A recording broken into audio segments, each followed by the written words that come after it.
ఎన్నుకున్న ప్రభుత్వం, ప్రజలు కోరుకున్న ప్రభుత్వం, ప్రజలు ఆశీర్వదించిన ప్రభుత్వం, ప్రజల కోసమే పనిచేస్తున్న ప్రభుత్వం పోవాలని ఎందుకు అంటున్నారా అంటే వాళ్ళ సంపాదన ఆగిపోయింది, వాళ్ళ దోపిడీ ఆగిపోయింది, వాళ్ళ దొంగతనాలు ఆగిపోయినాయి.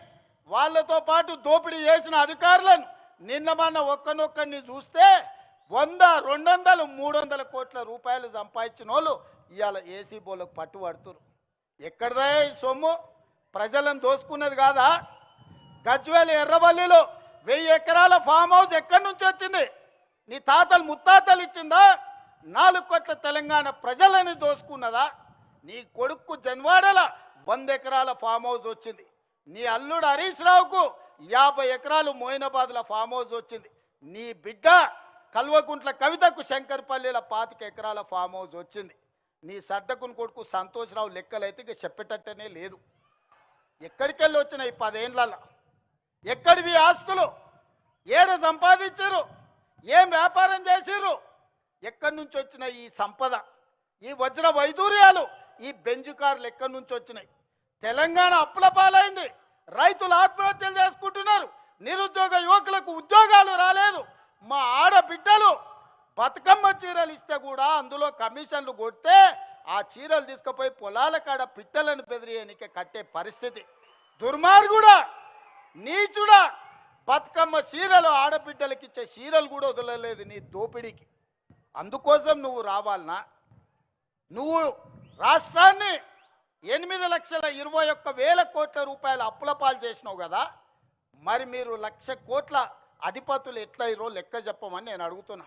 అడగమని మా సోదరులను అడుగుతున్నా, మా జంజీ పిల్లల్ని నేను చెప్తున్నా. మీరు ఆలోచన చేయండి. 10 ఏళ్లలో 1,00,000 కోట్లు కేసీఆర్ ఎట్లా సంపాదించిండు? 8,21,000 కోట్లు తెలంగాణకు అప్పులు ఎట్లా మిగిలినాయి? ఆస్తులు ఐశ్వర్యాలు కేసీఆర్కి ఎట్లొచ్చినాయి? అప్పులు తప్పులు మనకెట్లొచ్చినాయి? ఒక్కసారి ఆలోచన చేయండి. ఈ అప్పులు తప్పులు చేసినాడు మళ్ళీ వస్తే ఇంతకుముందే మా అనిరుద్ధ్ చెప్పాడు, ఎందుకయ్యా వాడు వచ్చేది? నేను నా భార్య మాట్లాడుకుంటూ వింటాడా? వాడు అసలు మనిషా పశువు అని అడుగుతాడు. మా అమ్మ మా కోడలతోనో లేకపోతే మాతోనే మాట్లాడుకుంటే గాజోలి కూడా వింటాడా అనే గింతకంటే దుర్మార్గుడు ఎవడని ఉంటాడా అని మా ఎమ్మెల్యే అడుగుతున్నాడు.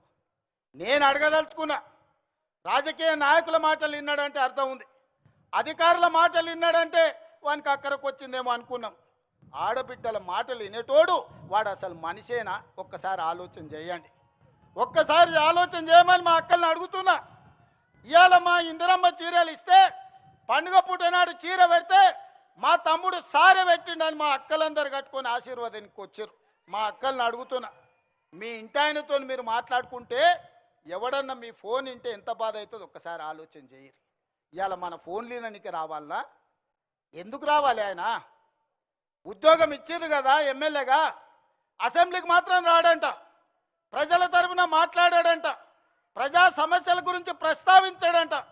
అధికారంలోకి వస్తే మాత్రం దోసుకోవడానికి వస్తాడంట, దొంగతనం చేయడానికి వస్తాడంట.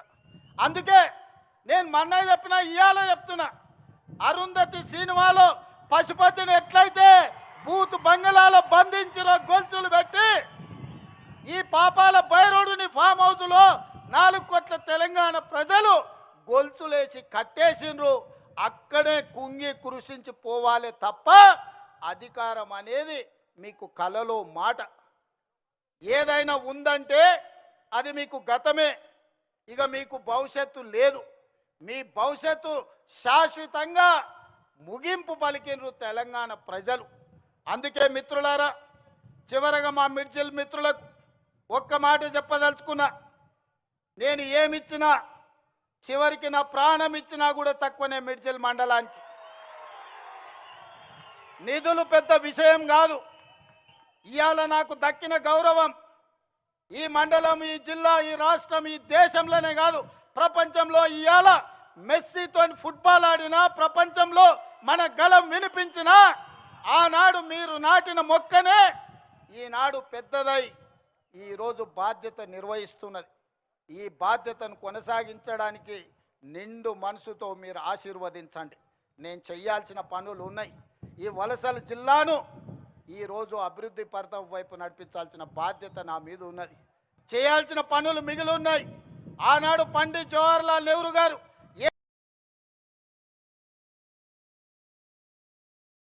ఏదైతే ప్రాధాన్యత పెట్టుకున్నాడో ఎడ్యుకేషన్ అండ్ ఇరిగేషన్, ఈ జిల్లాలో ప్రతి ఎకరాకు నీళ్ళు ఇచ్చే వరకు, ఈ జిల్లాలో ఉండే ప్రతి పేదవాడికి విద్యను అందించి ఉద్యోగ ఉపాధి అందించే వరకు నేను మీకు సేవ చేస్తూనే ఉంటా. ఆనాడు 94 నుంచి 2004 వరకు 2 సార్లు తెలుగుదేశం అధికారం ఉంది. 2004 నుంచి 2014 వరకు doctor YS Rajasekhara Reddy Congress party అధికారంలో ఉండే. 2014 నుంచి 2024 వరకు బీఆర్ఎస్ అధికారంలో ఉన్నది. ఇవాళ చెప్తున్నా, నా ఆత్మ బంధువులైన మిడ్జుల ప్రజల మధ్య నుంచి రాబోయే 2024 నుంచి 2034 వరకు ప్రజాపాలన ఉంటుంది, ప్రజలకు సేవలు అందిస్తుంది. ఆనాడు జడ్పీటీసీ అయితా అంటే మీరు నన్ను జడ్పీటీసీని చేసిరు, నేను ఎమ్మెల్సీ కావాలంటే మీరు ఆశీర్వదించి జిల్లా ప్రజలు ఎమ్మెల్సీ చేసిరు.